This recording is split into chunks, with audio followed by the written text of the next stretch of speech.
So I've got my data source and I've got my wildcard, which I'm passing in there. So that's essentially returned me a list around 13 tags, and we've said that we want 5 points from each. So it can be outputted in two different formats. One, a list. So the first 5 rows are that first tag, and then the next 5 are that second tag, giving me a value and timestamp for each. Or if I wanted to, I could go for a tabular output. So then it will give me basically a sampled array for my different tags. In this first function, I am passing in that time window of 5 days, which what that will do is it will output my result tabular format, and I'll get a row per day, versus in the cell below, I have not passed that in. So it's actually going to give me my aggregates for that 5 days. So I know that the average for that 5 days was 35.507.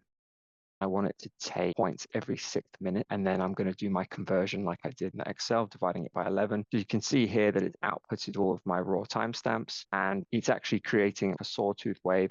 So it's gradually summing up the data